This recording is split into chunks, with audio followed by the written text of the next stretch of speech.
할렐루야, 성도 여러분 반갑습니다. 오늘은 우리 153 성경 통독 49일째 되는 날입니다.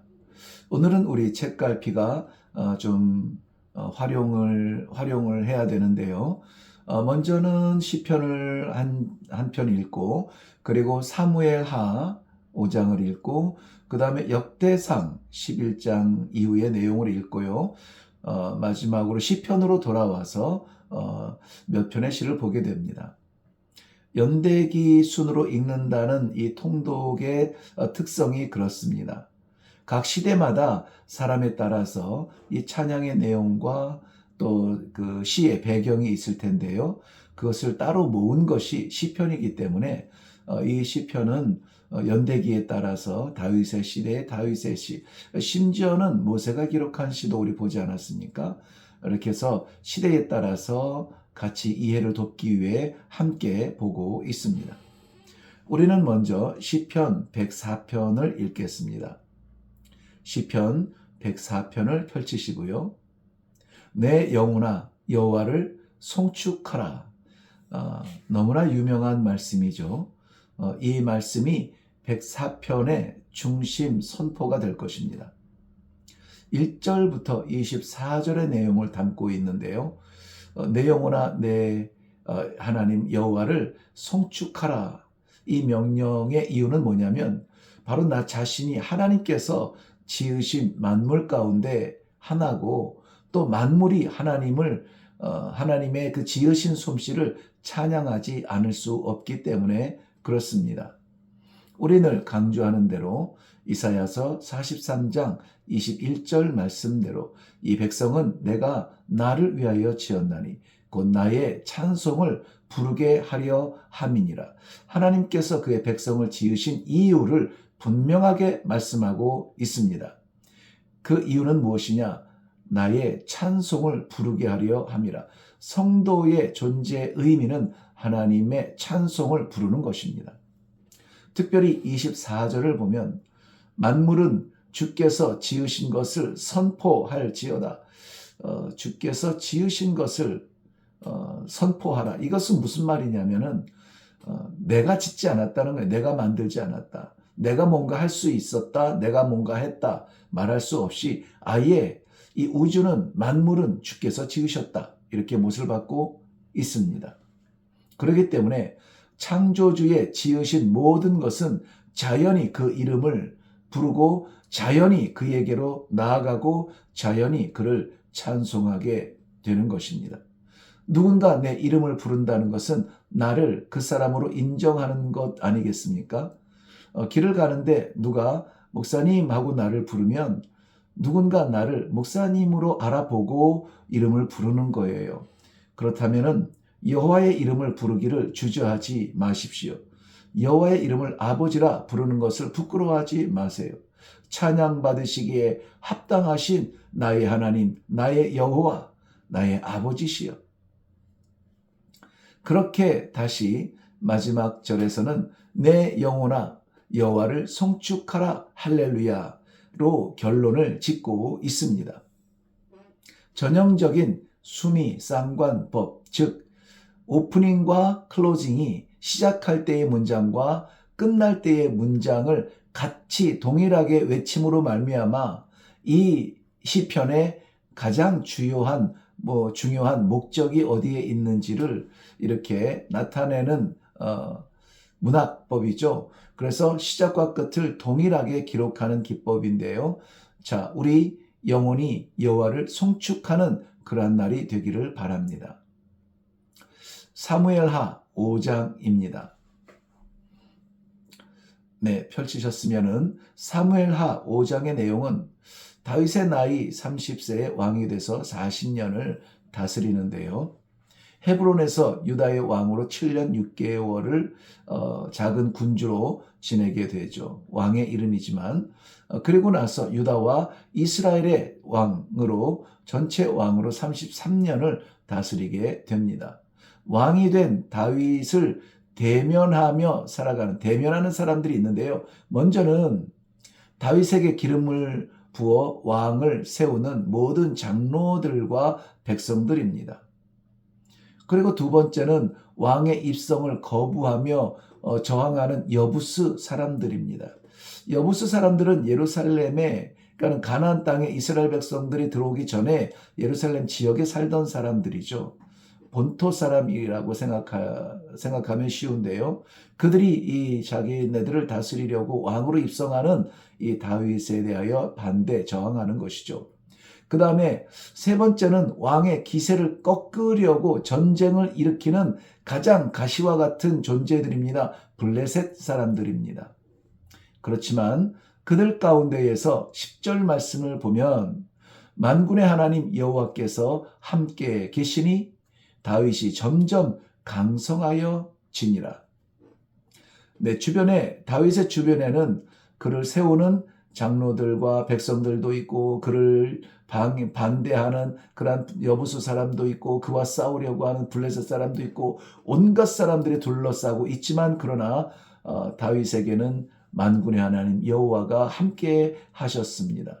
그러므로 주변의 사람들이 아니라 여호와 하나님의 그 이름으로 말미암아 다윗은 점점 강성하여 지니라, 이렇게 기록하고 있습니다. 다시 역대상으로 건너가서 11장을 봅니다. 역대상 11장은 온 이스라엘이 헤브론에 모여 다윗을 보고 이르되, 이렇게 시작하고 있죠. 드디어 다윗의 시대가 열리는 것을 보여주고 있습니다. 그렇지만 다윗의 시대라기보다는 하나님의 나라를 세우시며 그의 백성들을 만들어 가시는 그러한 과정으로 보여지지 않습니까? 먼저는 예루살렘에 어떤 사람들이 있었다고요? 여부스 사람들. 이 여부스 사람들을 몰아내고 백성들은 이를 다윗성이라, 더 이상 여부스 사람들의 땅이라 하지 않고 다윗성이라 이렇게 부르기 시작합니다. 앞으로 이스라엘의 중심이 될 그곳입니다. 우리 이 상현동도 상현동이라는 좋은 이름이 있기는 하지만 일획교회가 있는 동네로 이렇게 알려지면 얼마나 좋을까요? 자, 그리고 그 다음에는 그 나라를 세워갈 다윗의 용사들을 소개하고 있습니다. 12장까지 연결되는 다윗의 용사들은 하나님의 나라를 세워 나감에 있어서 독불장군 없음을 이야기하고 있죠. 다윗이 다윗된 것은 그를 위하여 목숨을 바쳐 충성을 다하는 그의 곁에 용사들을 붙여주셨기 때문입니다. 다윗은 그들의 이스라엘의 대표성을 가진 이름일 뿐이요, 하나님은 그 하나님의 백성을 보호하신다는 것을 우리는 볼 줄 알아야 되겠습니다. 이것이 건국의 시작이고 건국의 자취입니다. 아니 하나님 나라의 건국의 뜻을 이루어 나가는 온 백성들의 협력으로 이 역대상 11장은 보면은 좋겠습니다. 역대상 12장입니다. 돕는 자, 아까도 말씀했는데요. 다윗은 독보적인 존재로 남는 것이 아니라 다윗의 곁에는 돕는 자들이 있었죠. 12장 전반에 흐르는 줄기가 바로 이 돕는 자입니다. 도움을 받은 다윗도 부럽지만 저는 개인적으로 다윗을 도운 돕는 자들이 부럽기도 합니다. 다윗은 하나님께서 시기를 잘 만나게 하고 기회가 좋아서 왕위에 오른 것이 아니라 하나님의 준비된 종으로서 왕에 오르는 것을 보여주고 있습니다. 그를 왕으로 세우는 용사들은 더 이상 쫓겨다니는 위기의 상황이 아니라 이제는 22절 보시면 하나님의 군대와 같은 그러한 사람들이 된 것입니다. 뿐만 아니라 38절에 내려가면 그들에게 독특한 모양이 있는데요. 그것은 한 마음이 되었다는 것이죠. 한 마음. 사람들의 숫자가 중요한 것이 아니라 많은 사람이 각양의 마음을 가지고 있다면 분열의 불씨가 되겠지만 그 숫자에 상관없이 모두 다가 한 마음이 될 때에 바로 이 말씀을 따라갈 수가 있게 되는 것이죠. 그들은 두 마음을 품지 않았습니다. 성경의 기록은 정확하게 한 마음을 품고 한 뜻을 위하여 모인 사람들이라고 말하는데요. 이 전체적인 분위기는 바로 37절부터 40절, 여러분 눈으로만 따라가 보시면 거기에 사흘간의 축제로 설명하고 있습니다. 여러분, 어려운 상황에도 한 마음이면 그 자리는 축제가 됩니다. 작은 집안이라도 마음이 분리되면 그 가정 안에는 이 사랑의 대화보다는 거친 소리가 들리겠죠. 그러나 그 가정 속에서 마음이 하나가 된다면, 한 뜻이 된다면 축제의 가정이 될 것입니다. 그런데 여러분, 무엇으로 하나가 되겠습니까? 저는 이번 153 성경 통독 가운데에서 바라는 것은 모든 성도들이 말씀으로 하나가 되었으면, 기도의 자리에서 하나가 되었으면 하는 이러한 꿈을 가지고 기도하며 여러분들을 섬기고 있다는 사실을 기억하시기 바랍니다. 다시 우리는 시편 133편으로 나아가게 되겠습니다.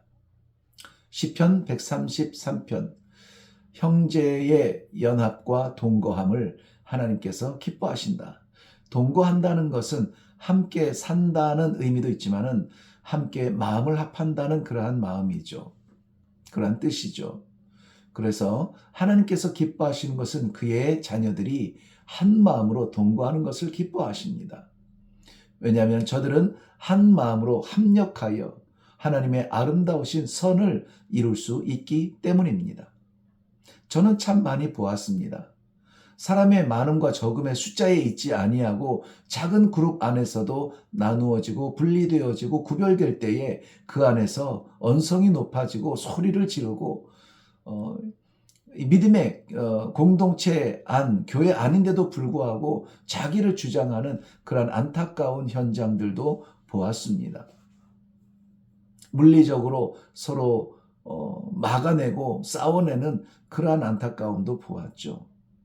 그런데 오늘 본문 말씀에서는 하나가 되라는 형제의 동거함을 기대하시는 하나님을 바라보게 하십니다.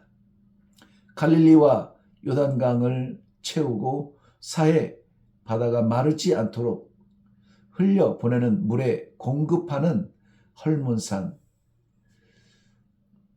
이 헐몬산의 축복은 흘려 보내는 축복이었습니다.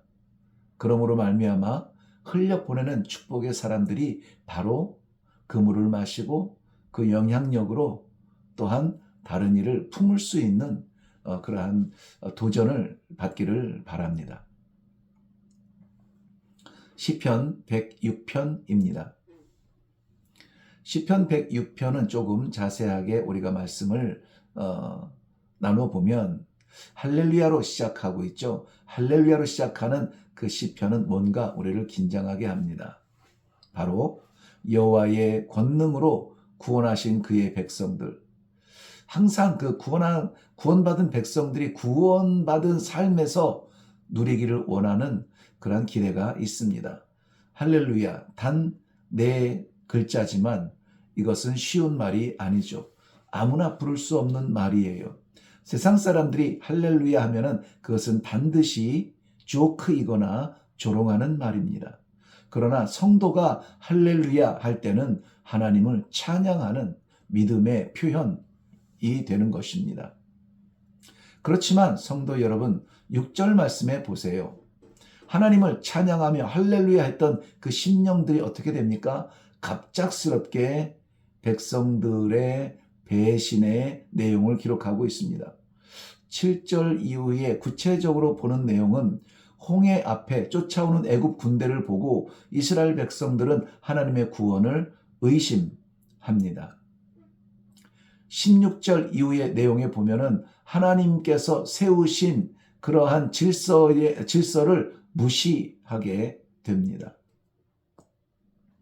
19절 이후에는 호렙산에서 급기야 금송아지를 세우고 거기에 절하고 자기의 영광을 송아지 형상으로 바꾸어 버리는 28절 이후에는 바알 부올에서의 음란하게 섬긴 우상과 이방 여인들과의 간음의 내용들 32절 이후의 내용에서는 무리바의 그 불신과 모세를 경록해 했던 백성들의 그러한 불신, 모세가 이때 분노해서 이 지팡이로 바위를 두 차례나 이렇게 내려치지 않습니까? 하나님의 영광으로 선포해야 될 자리에서 자신의 분노를 나타내는 자리로 이 변질되었는데요. 어쨌든 백성은 살려야겠기에 그 바위에서 물은 솟구쳐 나와 200만 명의 백성들이 마실 수 있게 긍휼을 베풀어 주십니다.